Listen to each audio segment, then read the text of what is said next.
Max Alvarado. And this is the new Max, pero double X Menthol Candy. Max Menthol Candy excellently fights sore throat caused by dust and pollution. Ex-fighter in movies, exceptional magpakinhawa ng baradong ilong. Mukhang baradong ilong. May sarap lamig.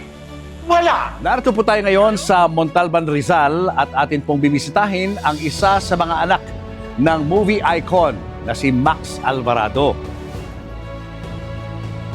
Aalamin po natin ang kwento ng kanyang buhay hanggang sa kanyang kamatayan noong 1997. Pero bago yan, subscribe muna kayo sa aking channel at sa Christine Babaws channel.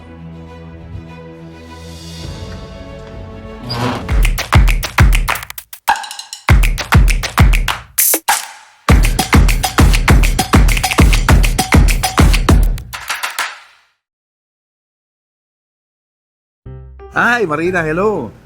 Nice to meet you. Morning po. My husband po. Hi, kumusta si po? Roman po. Roman. Pangilan ho kayo sa mga anak ni Max? Pangalawa sa panganay. Pangalawa Kasi sa I have panganay. two half-brothers, Aha, pero aha. originally, lima. Lima kayo. Kumusta na po? Okay naman, marami hong gustong malaman ang kwento ng buhay ng inyong tatay. Parang mysteriously, nawala na lang siya, no? Parang nawala siya sa limelight. In a way, kasi... Hindi masyadong nabalitaan yung pagkawala niya. Ano naman siya sa ano? Oo. Sa mga news. Oo. Kaso, private namin yung pagkaka-hospital niya. Ah, talaga. Kasi ayaw ni Papa masyado yung 12, ano ba yun? Oo. Yung may coverage, gano'n.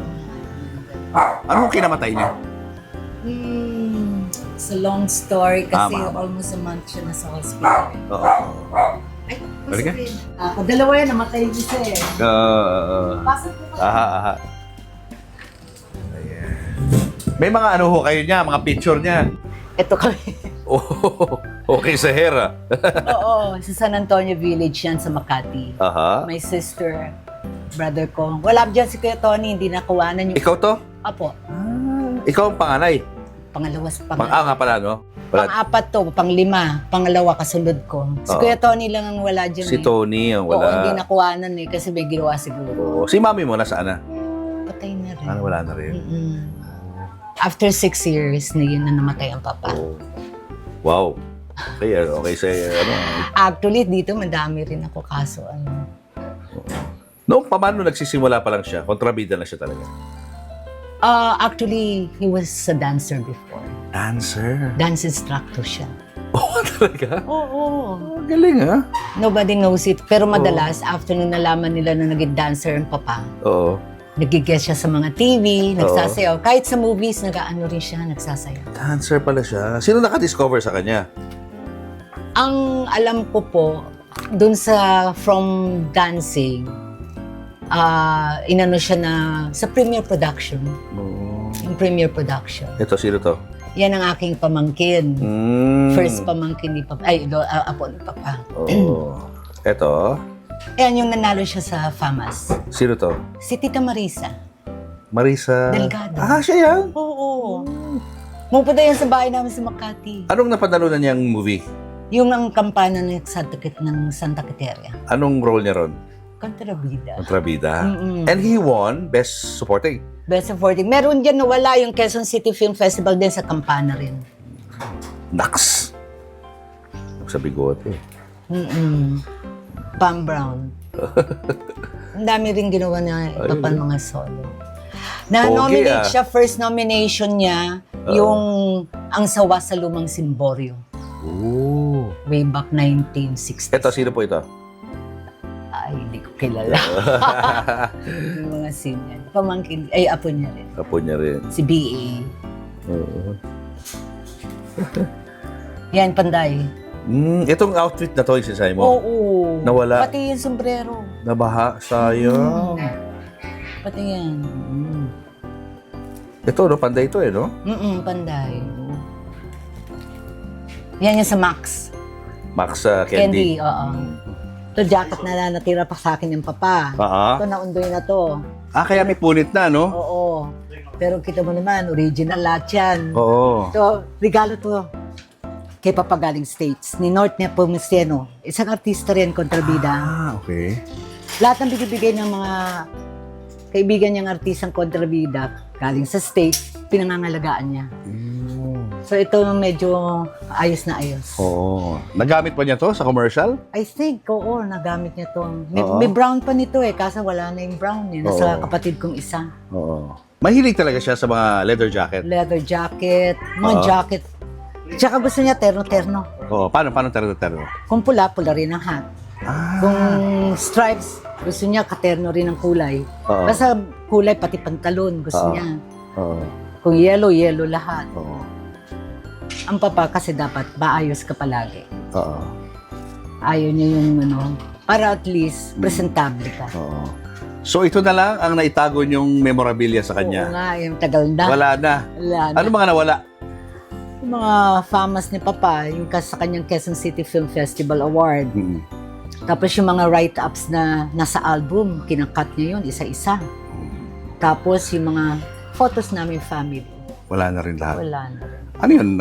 Ondoy? Ondoy yun? Ondoy and Ulysses. Dalawa. Mm-mm. Grabe, Sayang sayang, no? Sayang. Mga priceless, Pero in my memorabilia. heart and my mind, Ah. narin siya. Yun ang importante, no? Importante yun. Oh. Gano'ng kataas po ang baha rito noon? Hanggang bubong. As in, yan, lampas dito? Oo, hanggang bubong. Mga anong taon yan? The first was 2009. Then yung Ulysses yata, after Ulysses, I cannot remember. 2009 yun, yung grabe Ondoy. Sa Ondoy, nabaha na kayo noon? Oo. Oo. Tapos Ulysses. Anong matindi? Pareho rin. Parehong gano'n.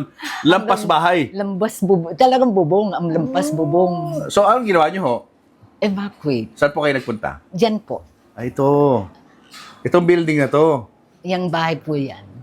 Bahay yan. Opo. Buti, tinanggap kayo nung Mababait may-ari, pong no? kapitbahay ko. Oo, galing naman. Oo. Hindi lang ho kayong evacuee. Siyempre, marami ho nagpunta dyan. Mga lang kami, 2 families. 2 families. Actually, 2 lang naman kami. Tsaka alaga ako, dala ko. Paano ho yung mga gamit nyo rito sa loob nung binaha? Wala, wash out. Wash out lahat. Oo. Paano ho kayo nakarecover dun? Unti-unti. Unti-unti. Oo. Ngayon, siyempre, may panahon na naman ng tag-ulan. Yun na nga eh. Pag ganyan ho ba, kinakabahan na kayo? Pag ganyan? Medyo.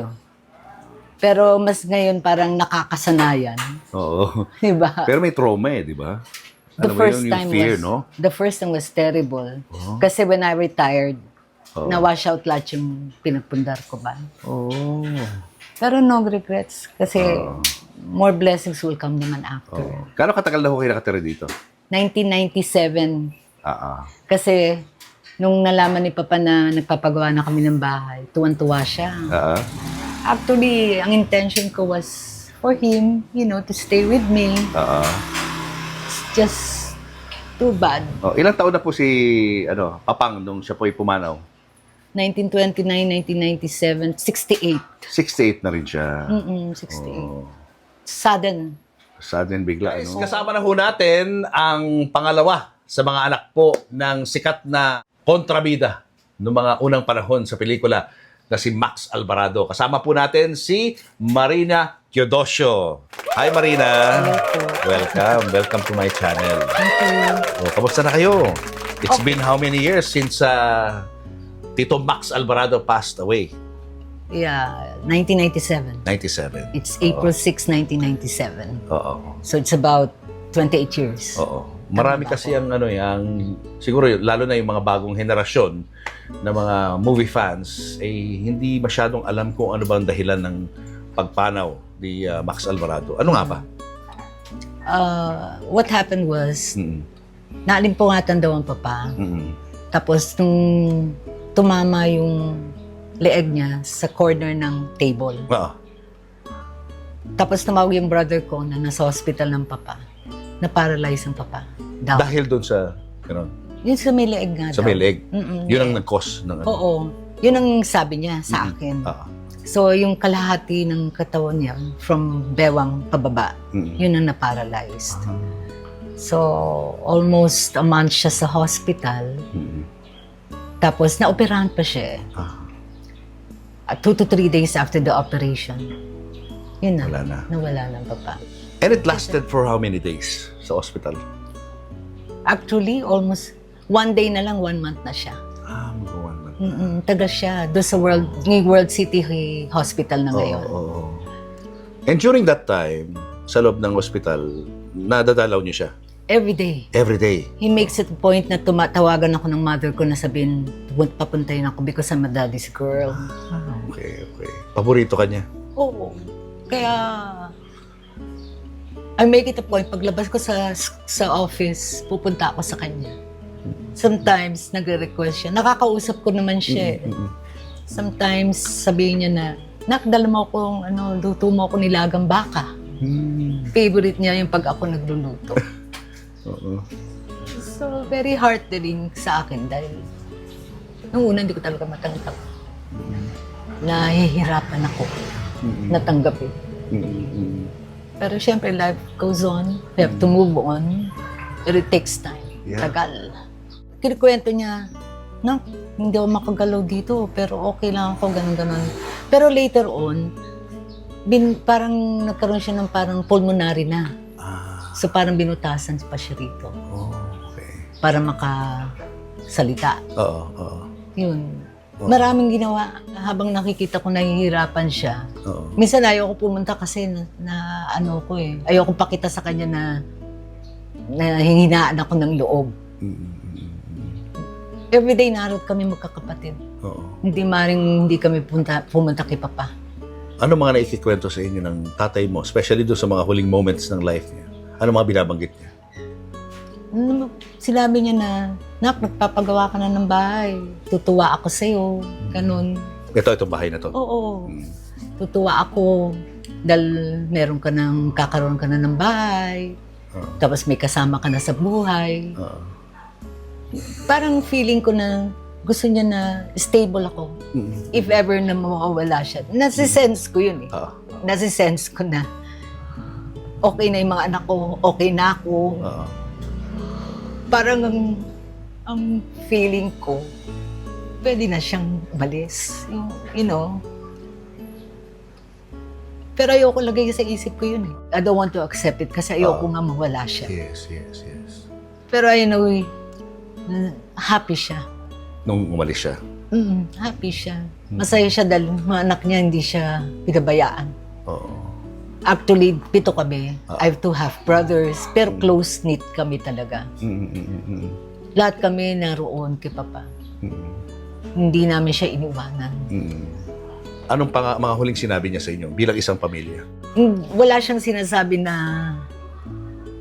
Nak, pag nawala ako, walang ganun. Walang ganun. Basta pinapakita niya na okay siya, happy siya, nakikita kami lahat. Kasi nakikita niya, nagtutulungan kami, kakasama kami, huwag namin pababayaan ng mama. Nandun din siya?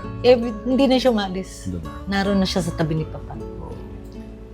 Kaya, masaya kami na naroon kami magkakapatid, masaya siya. Hindi mo makikitaan na hirap siya. Wala. Kung may masasabi man siya na, Nak, minsan may masakit yung ganun. Ganito. Pero okay na ako, ganun. There was a time na wala ako doon, naikwento ng brother ko. Parang cardiac arrest, magka-cardiac arrest siya. Na-recover. Oo, na-recover. Kaya punta na naman kami doon. Tapos smiling pa rin siya. Hindi siya yung talagang nagpapakita na hirap siya. So every day was parang medyo nakaka-tension. Araw-araw parang hindi mo alam what to expect. Diba? Anytime pwede may mangyari habang nasa ospital siya, no? Yes. Pero kami rin, hindi rin kami nagpapakita na nanghihinari ng loob namin. Basta ang makita lang siya na masaya na naroon kami. Parang happy siya. Ganun. Was he active sa movies pa before nangyari itong aksidente? May commercial nga siya, may movie pa rin siyang nagawa. Pero there was a time, I think that was 1980 or 90, na nagsasabi siya na, Nak, wala kami mga action star na pelikula. Kasi nawala ang action eh. Parang pumasok yata, romance, yung mga ganun. minsan daw tatawag siya kay FPJ. Kailan ba tayo, gagawa, gano'n. Tapos gagawa si FPJ ng movie. Sasama siya. Talaga? Oo, close siya kay FPJ. There was also time nagkukwento siya na nagtampo daw sa kasi si Joseph Estrada. Bakit? Hindi ko na ma-recall eh. Ah, Pero pinagbati daw sila ni FPJ. Tapos mahilig talaga daw uminom si FPJ. Oo naman. Si daddy mo, umiinom din. Uminom, nagkwento nga siya. Minsan ko kwento yan eh. Mahilig daw yan, naghihaya, after ng shooting. Talagang hindi ka pwede umuwi habang umiinom. Ang ginagawa daw ng papa, kunyari umiinom siya, tinatapon niya daw yung alam. Oo. Nandadaya. Kasi hindi naman siya manginginom eh. Oo. He's not a drinker. Saka hanggang umaga yan, yung inuman na yan. Naku, sinabi mo pa. Walang tulugan. So, dinadaya niya si FPJ kasi hindi ka pwede umalis. Kasi pag happy si FPJ. Kailangan. Oo. Inom. Oo. Nag-enjoy siya. Marami siyang movies na nagawa with FPJ. Marami rin. Oo. Marami. Ikaw, anong recollection mo? Nakita mo na ba ng personal? Na-meet mo si FPJ nung bata ka? Ano naalala mo ron? Sa studio ng FPJ may basketball. Oo. Sinama kami ng papa. Nag-basketball sila, ganyan. Tapos pinakilala ko kay FPJ. Anong dating sa'yo na FPJ na nakita mo? Wala lang. Wala. Parang... Oo, ito nakatigil lang siya, nag-smile. Hindi ka na starstruck na parang, wow, sikat to. Oo. Hindi, Wala, kasi... Ewan ko, hindi. Hindi. Oo. Kasi nakikita ko na siya sa, sa TV, sa movie. Tsaka alam ko, close siya kay papa. Parang typically, unless na talagang matagal na hindi ko siya nakikita o syempre mas starstruck ako. No. Si Erap, nakita mo rin? No. Hindi mo na-meet. Yun ang hindi. Hindi ko na-meet yun. Oo. Ang hindi alam ng mga viewers natin, si Tito Max ay nagsimula bilang dancer.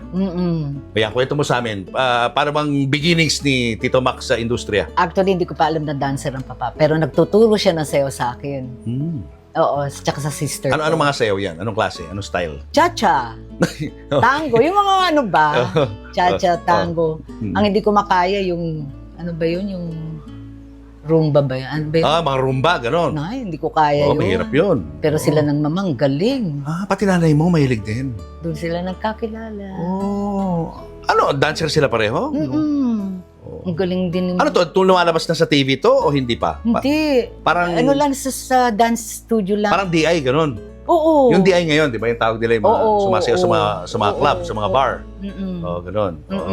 Kaya minsan pagka sila ni mama na nagsasayaw sila ni papa, natutulala ako. Sa galing nila.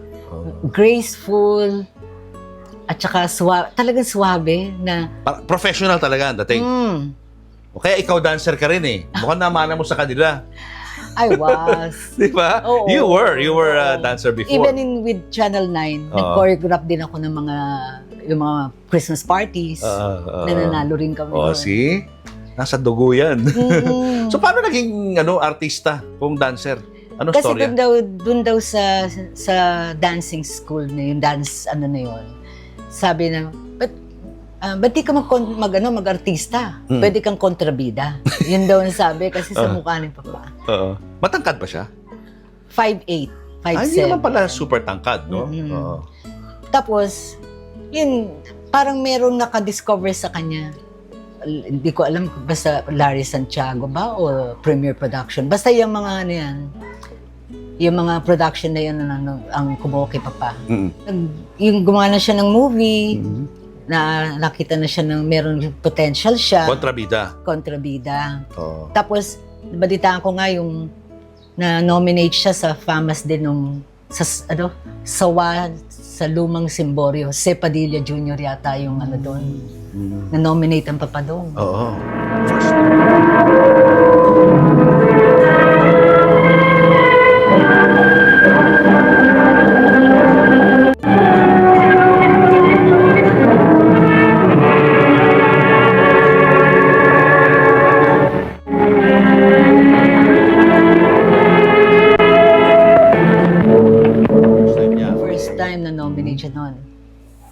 Tapos nakikita ko yung mga ginawa niya, mga Moises Padilla story, yung mga Ang dami, hindi ko na ang dami pelikula ni Papa. Oo. In fact, after nung naalala ko Leia Productions, exclusive, kinuha siya sa mga, naging na siya, bida. Bida na? Naging bida si Max? Ang daming pelikula ni Papa, lahat talaga? kumita. As bida, not as kontrabida. Bida. The first was Alas Chengang. Tapos Pam Brown. Max Diamond. Alam ko yun, Totoy Guapo. Gorgonya. Tapos, na-nominate pa siya sa Tatak Sacramentos. Sa FAMAS as Best Actor. Wow. Mm. Imagine. Ang dami niya. Durango. Ang dami niya ginawa. Leia Production, lahat yung kumita. Mga anong taon yan? 70s. 70s, no? 70s yun. Oo. Kasi naalala ko na lang kay Max as kontrabida eh. Naging bida siya. Naging ang bida dami. pala siya in many, Oo. many films. O, kita mo, nare-recall ko, nasa peak ang Papa noon. Oo. Nagkabili kami ng bahay. Saan? San Antonio Village, Makati. Wow! Mahal Tapos, doon, no? Karoon siya ng camera first time sa Camera o sikat yun ng mga Si 70s. Cadillac. Oh, wow. Oo, nare-recall ko yan. Tapos, doon sa San Antonio, ang dami pumupuntang artista. Oo. Dante Rivero, si Ramon Revilla. Oo. Senior ha, yung mga pumunta yun. Ninong ko si Leopoldo Salcedo. Ninong ko pa rin si Pancho Magalona pero hindi siya pumunta doon. Oo. Sila Tita Marisa, yan, pumupunta. Marisa Delgado. Oo, Tita Marisa, sino pa ba? Ang dami ko nakikita artista pumupunta araw-araw kay Papa. Parang wala lang sa'yo. Siyempre, sanay ka na eh, no? Nandun lang sila nakatambay. Si FPJ nagpunta rin sa bahay nyo? Hindi. Hindi. Hindi mahilig si FPJ. Yung mga pupunta. Oo. In fact, ang nalaman ko, pagka may close siya na artista na namatay, hindi siya pumupunta. Talaga? Kahit nung namatay ang Papa, hindi siya pumunta, pero nagpadala siya. Ano daw ang reason? Ayaw niya yata makita na yung nung mga close sa kanya. Oo. Ganon. Oo. Tapos, naalala ko si Just Lapid Jr. Senior o junior? Junior, yung namatay. Yung Senior yun. Senior ba yun? Senior yun. Bago yung namatay, pupunta yan sa bahay. Oo. May problema nga. Pinag-iinitan na siya kasi Nang? parang Big Four yata o something ganun. Sa mga gang. Gano'n? Oo, gang. Kaya nabaril, di ba? Oo. Sinabi kasi sa kanya ni Papa, huwag ka masyadong medyo may ere ng konti. Oo. Siyempre, sikat siya eh. Oo. Di ba? Yun, nalaman na lang. Humingi siya ng advice kay, Oo. kay daddy mo. Oo. Tapos nalaman na lang na nabaril. Nakasama niya rin yun sa mga movies. Oo, ang dami rin. Naalala ko yung mga sa Manulupig, di ka pa sisiil. Oo. Yung mga ganong pelikula, nare-recall ko kasi. Galing mo, naalala mo pa yung mga title, Kasi ang Papa, mahilig yan. Pag may write-up, kinakat niya. Ginagawa niya yan ng album. Wow. Ganun siya Nasa na? Naundoy na nga. Oh my gosh, no? Nung namatay ang Papa, tapos cremate ang Papa eh.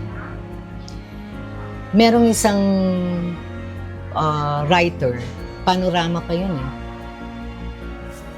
Siya lang daw nakitang, sabi ng mga nag-cremate, siya lang daw nakitang artista na may white bones. White bones. White bones. Nung kinremate. Oo. Hindi green bones, ha? Hindi, white White bones. bones. Doon daw makikita na mabait yung tao. Ay, alam mo to, appreciate it so much. Oo. Tinawagan ko yung writer, hinanap ko talaga. Oo. Kasi nag-publish siya ng ganun eh. Oo. Kinikilabutan ako. Nag-thank you ako sa kanya. Nasaan yung mga remains ng daddy mo? Naroon sa Green Hindi kayo Star. nagtago ng para sa inyo yung... Nung abo niya, nilagay namin sa parang pyramid. After a year or two, inilagay na namin dun sa Nandun na. sa Green Park. Nakita mo yung white bones na sinasabi? Hindi nga eh. Hindi. Oo. As much as possible, nung naroon kami, kinikremate siya.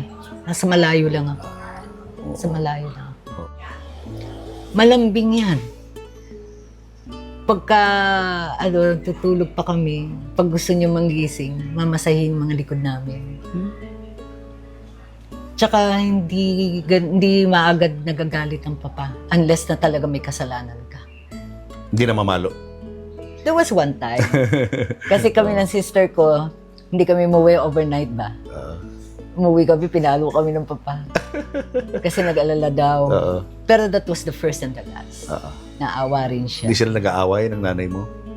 Natural lang yan. Meron din. Meron din. Pero hindi nagkakasakitan, gano'n? Ay, Wala, hindi, wala. hindi, Ganun. hindi. Normal lang naman na magkaroon ng mga... Right. Oo. Tumutulong din ba siya sa ibang mga artista na lumalapit sa kanya, na nangangailangan? Oo. Pag Nakikita meron mo ng yun? papa, oo. Oo. But there was a time, hindi naman lahat ng oras may pera siya. Di ba, minsan walang pelikula. Tama. So, narin naman kami mga anak. Oo. Minsan, nagsasabi siya, wala akong pelikula, ganito, Oo. ganito. Oo. Siyempre, nalulungkot din ako. Yeah. Kasi nahanap din ng katawan ng tao yun eh. Totoo. So from bida, na gumawa siya ng many films, na bida siya, paano siya naging kontrabida ulit? Anong nangyari nga, di ba, nawala action. Nawala rin yung bahay namin doon sa Makati. Lumipat kami ng Quezon City. So medyo kinulang na kayo sa Oo. funds, no? Finances. There was a time nga, habang naghahanap pa ng bahay sa Quezon City, tumira muna kami kay Ramon Zamora. Talaga? Just lang one Temporary. week lang. Temporary. 1 week lang hanggang makahanap. Mabait sila Ramon Zamora. Close din naman yun. Alam mo, masarap yung mga artista, mga veterans. Hindi, nagtutulungan. Oo. Hindi ba yung... Hindi madamot. Hindi. Oo. Kaya nakita ko dahil siguro mabait ang papa. Oo. Kaya maraming tumutulong din sa kanya. Oo. Yun ang gratefulness ko na ang papa mabait. Kasi ang tinuro niya sa aming mga anak, pakikisama. Bisan nga, ang grandmother ko, yung mother niya, nakalibing sa La Loma. So, dati pumunta kami doon All Saints Day, ganyan, All Souls Day.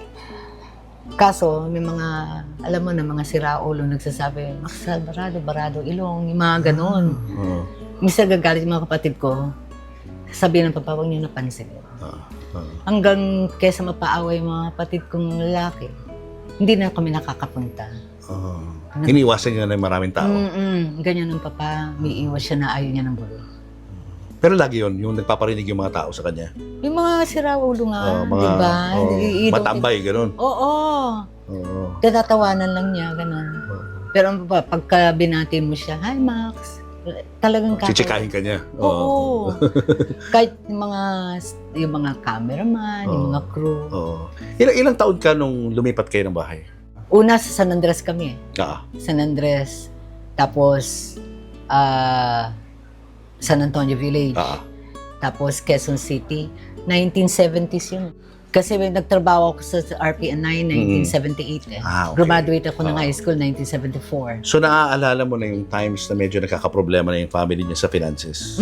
Anong maikikwento mo ron sa mga panahon na yun? Kinausap mo na kami ng papa. Nak, bibenta na natin itong bahay, ha? Medyo alam mo na. Maayos naman. You make it to the point na pag nag-decision siya, papaalam niya muna sa amin. Bata pa kami. Siyempre, oo na lang kami. Hindi kayo natakot o na-hurt or what? Hindi, kasi siyang breadwinner. Hindi naman, siyang breadwinner. So, I suppose, alam niyang ginagawa niya. Kumbaga, kung anong decision niya, okay sa amin. Kami, sunod kami sa kanya. Anak lang kami. Kasi ang paniniwala namin na kung magde-decision siya, for the good naman. O talagang parang kesa mahirapan ng todo-todo, di ba? Siyempre, there's ups and downs. So, nung na-downscale kayo, yung tirahan nyo, from, yun nga, San Antonio, nakabangon pa ba ang tatay mo? Oo. Paano? So, after which, yun nga, yung nag-umpisa na naman si FPJ. Gumawa na. Yun, sunod-sunod na. Tapos sa mga ibang production, kinukuha rin siya. Tapos dumating na yung Panday. Ayun na. Di ba? Gumanap siya as Lizardo. Yes, Tama? oo. Siya yung kontrabida ni FPJ. Ginagaya pero hindi makaya. Di ba? Ang daming gumawa. Correct. Oo. Ayun. Paano in-offer sa kanya yung role na yun, ni FPJ? Tinawagan siya. Yun nga siya daw ang magiging lead kontrabida ni Papa. Ano reaction niya? Siyempre, tuwan-tuwa. Ano siya, sa Ilocos ginawa, di ba? Oo. Sabi ko, paano kayo pupunta Ilocos? Meron na daw reserva daw na bus. May kasabay din siya mga kontrabida rin. So, isa 1 week siya doon. Ganun, tapos babalik siya. Tapos babalik na naman. Ilang panday yun eh. Ilang series, di ba? Yun. So yung first time na pinalabas yung Panday, nanood kayo sabay-sabay? Oo. As a family? Oo. paano yun? Anong kwento Kasi doon? ganito, Papa. Pagka kasama kami, papasok kami ng sinihan. Face value. Ganun lang. Max Alvarado. Pasok ko to, man. Diretso. Ganun lang. Okay naman. Kahit yung nanood kami nung Pitong Gatang, yun, pasok din kami. Diretso lang. Oo. Pero babati muna siya. Paalam mo na. Oo, hindi naman yung dire-diretso. Ano nangyari nung pinanood yung Panday no first time? Di syempre, nakatulala kami. Tapos yung iba nagagalit, narinig namin. Ay, ang galing, buti na lang, yung mga ganun reaction. Maano naman. Ano reaction niya pag naririnig niya yung mga comments na yun? Paglabas namin, tuwan-tuwa yung mga fans sa akin. Inis na inis. Inis. Pag inis na inis, mas okay. Ganun. Eh, ganun. Tapos, hanggang ngayon na ako, natuwan-tuwa siya dahil ilang series. Diba? Ilang yun? 3 yata, 4. Hindi ko na ma-recall eh. Pero marami yun. Okay ang bayad doon sa movie na yun? Oo naman. Oo, maganda. Oo naman. So, gumanda na uli ang buhay nyo? Oo, maayos naman. Tapos, syempre, kami nagtatrabaho na rin. Yun. Okay na naman siya. Pag may kailangan, kahit wala, nariyan naman kami. No problem naman. So, dire-diretso lang yan, yung mga movies na yan? Hanggang dumating nga yung Max Candy. So, paano in-offer sa kanya yung Max Candy? Tumawag. Tumawag sa kanya. Tapos, kukunin daw siya sa commercial. Yun ang sabi sa amin. Yun na, pumunta siya sa iba-ibang province. Ganon ang promotion sa kanila. Tapos yun nga, punta ng Aklan, ganito. Kasi siya talaga yung mukha ng brand, di ba? Tsaka yung pangalan niya.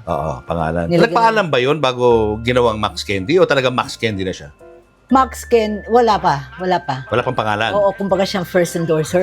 Named after him. Yes. Parang gano'n, Max Candy. Oo, nilagyan lang ng double X. Oo. Pero wala pang Max Candy. Kilala ba niya yung may-ari nito o hindi? Mabait. Hindi sila magkakilala before? Hindi. Doon lang, nung ine-endorse niya na? Mabait pa nga ang Universal Robina. Oo. Doon namatay pa ang daming pinadala. Malaki na itulong dito sa buhay niyo. Yes. Itong candy na to. Oo. Tapos meron nga dapat gagawin ng pelikula ang Papa. Ano yan? Hindi ko lang ma-recall pero meron na nakaantabay na kinukuha siya. Tapos nung nasa hospital siya, syempre, marami nagtatanong. Oo. So, ibig mo sabihin, itong time na to na ini-endorse niya yung candy na yun, doon nangyari yung aksidente? Oh my. Meron pa siya dapat na, another commercial na gagawin. Mas matagal pa dapat yung relationship niya with a brand Yes. kung hindi siya nagkasakit. Yung biglaan na ganun, hindi namin expect na ganun. Oo. Nag-aalala nga siya eh. Sabi niya, in fact, nung naroon siya, paano naman yung mga may gagawin pa daw kaming commercial. Yung panghihinayang, no? Oo. Tapos sabi ko, kung ninaanoy niya, napagaling muna tayo. Oo. Yun na lang ang inaano namin. Kasi syempre, nag-aano rin siya, di ba? Oo. Pero nag-enjoy talaga siya dun sa ano na yun. Ay, oo. Sa endorsement na yun, no? Mas higit na napalapit siya sa puso ng mga Pilipino eh. Kasi ano na to commercial na to eh. Hindi na ito kailangan magbayad ka para manood na sine. Araw-araw napapanood mo siya sa mga sikat na palabas sa telebisyon. Oo. Kaya sabi ko, nanginayang siya. Sabi ko, huwag ka manginayang. Sabi ko gano'n. Basta pagka magaling ka na, yun na lang sinasabi na. Pag magaling ka na, di pwede ulit. Kaso yun na nga nangyari. Ang dami nang lumabas mga sakit. Siyempre, pagka naroon kakaedad na eh, no? Tapos hindi pa niya nagagalaw yung half body niya. Ano mga sakit ba niya bago siya pumalag? Wala. Hindi naman nagkakasakit siya. Walang alta presyon? Wala. Walang diabetes? Wala. Mother ko lang ang diabetes. So nagpapacheck up siya regularly para malaman mo na wala kang ganyan sakit? Wala. Wala naman siya nararamdaman. Anong official na na declaration ng ospital na kinamatay niya? Siyempre, ilalagay doon nahirapan na puso, cardiac arrest. Cardiac arrest. Madaling araw yun. Oo. Sugod kami kagad. Paano niyo tinanggap yun bilang isang pamilya pagkawala niya? Pagdating namin doon, tinanong namin punta kami lahat sa chapel. Tapos punta kami doon sa may labas, nag-iiyakan kami. Hindi namin matanggap. pero na rin eh. Para hindi na rin mahirapan ng pa. Ganun. Lalo na nung ililibing na siya, i-cremate. Hirap kaming tingnan. Bago siya ipasok, lahat kami kumis sa kanya. Tapos nung ilalagay na siya, ayaw namin tingnan. Pero matagal pa pag-cremation noon before. Took about 4 to 5 hours. Tagal din. Tagal. Not like ngayon. Sandali lang, di ba? Yun. Tapos meron na kami na parang pyramid. Si nanay mo, paano tinanggap yung pagkawala niya? Hirap ang mama. Hirap talaga. Kasi talagang close. Sila talaga all throughout. Yeah. Nalalayan namin. Tapos, kung anong gusto niya, bigay namin. Para hindi siya balungkot. Pero minsan, sinasabi niya, siyempre, it takes time before, hanggang nagkasakit ang mama, na-amputate din ang mama noon eh. Diabetes. Nagmana yung brother ko ngayon, na-amputate din. Kaya, pero ako positive thinker kasi ako, very optimistic tao ko eh. It will hurt you today, but think of tomorrow. It might be a blessing. Yeah. Ganyan ang ko sa... Always look for di ba? Light at the darkness, no? In the darkness, always Hindi look naman for the lahat, light. puro kadiliman. Yes, true. Ilang years bago pumanaw si Mami? Nung namatay si Daddy mo? 6 years. 6 years lang. 2003. Oo. At magkasama sila ngayon sa libingan? Magkasama sila. Oo. Inanon talaga ng brother ko ng ayusin. Nilagyan na namin doon na Gavino Chidosio, Aka, Max Alvarado. Tapos narito yung mother ko, brother ko. Yun. Inayos namin lahat yun. Tito Max, salamat. May padala ka rito. Ayan. Kakulay mo pa, para sa iyo yan. Kakulay mo eh. Kaya nga nag-yellow Nagpaalala lang si Tito Max, no? Na nandito siya ngayon at pinapanood tayo. Ayan. Ay, anak ko, he is such an icon pagdating sa sa cinema, Philippine cinema. Pero syempre, bagong henerasyon na to, marami nang hindi nakakaalala sa kanya.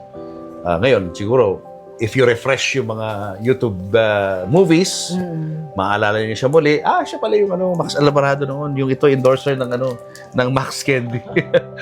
Sa kamagaling na artista noong 1970s. Can I give you one comment? Sige pa.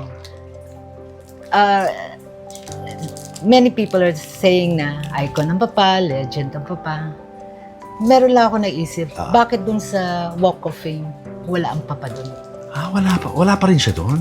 Samantalang yung mga ibang artista na hindi na-achieve.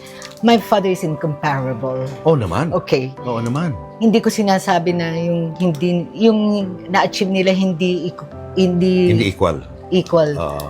Pero hindi sinama ang papa sa Walk of Fame. Yun lang ang ko. So may tampo ka? Parang ano bang criteria? It's just my opinion. I agree with you. I certainly agree with you. He's an icon eh. Oo. Tapos yung iba na hindi pa nakaka-achieve too much. Yeah. It's just my opinion. Huwag masamain ng iba. Basta importante, sa alaala ng mga taong kapanahunan niya, hindi nila nakakalimutan si Max Alvarado.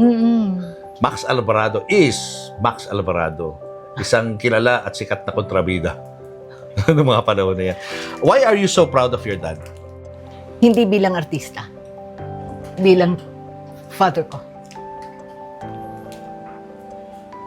Ang pagpapalaki niya sa amin, doon ako believe sa kanya. That's why I missed him so much.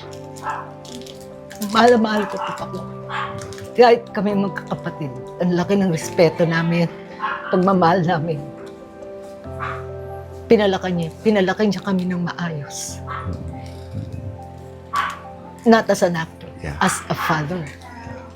That's why I'm very proud of him. kung kontrabida man siya sa pelikula, sa buhay ninyo bilang isang pamilya, siya ang Opposite. pinakabida. Oo. Siya ang lead actor, no? Opposite talaga. Sa buhay ninyo bilang pamilya. Kung sakaling naririto siya ngayon, di ba? I mean, I'm certainly sure na naririnig niya ang pinag-uusapan natin ngayon. Ano gusto mo sabihin sa tatay? Sana narito siya kasama namin. Bakit? Nakita niya yung stability na gusto niya ma-attain namin lahat. Para maging proud naman siya dahil pinalakan niya kaming ganito. Baka may gusto kang sabihin sa mga naging tagahanga niya, na sumuporta sa kanya. Baka may mga nabubuhay pa na naging kasamahan niya sa industriya. Ano gusto mo sabihin sa kanila? Thank you na hindi niyo pang nakakalimutan ng father ko. Kahit sa social media, nakikita ko yung paghanga niyo. I'm very, very appreciative. Maraming salamat at sana hindi niyo makalimutan ng isang legend, ang isang icon na si Max Alvarado. Thank you po.